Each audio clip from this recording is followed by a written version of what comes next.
Garden styles come in many shapes and sizes. Italianate gardens, for example, are by definition very structural, with tightly clipped hedges.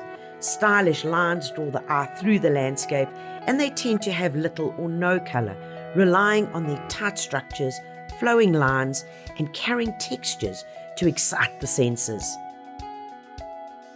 Not one to stick to rules, the owner of this Johannesburg North garden saw no reason why he couldn't combine rigid form with vibrant colour.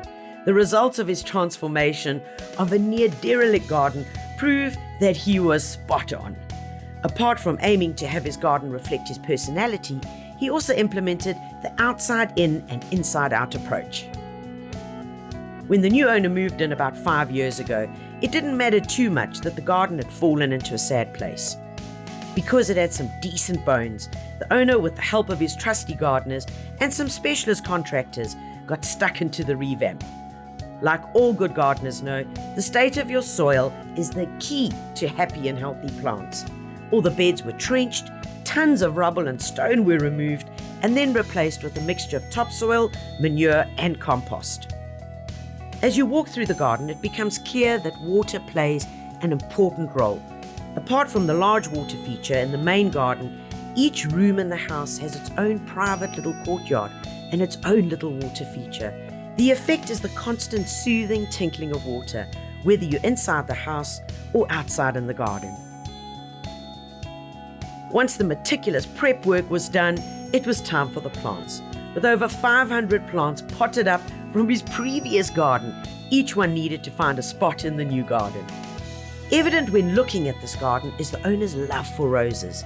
He managed to revive a few My Granny and Burgundy icebergs that were already in the garden, and the rest he planted. Maintaining a garden like this is work intensive and requires a lot of maintenance.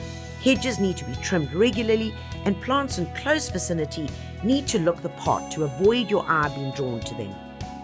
In spring and autumn, after removing the spent annuals from the previous season, the garden is recomposted, fertilized and planted en masse with new bedding annuals.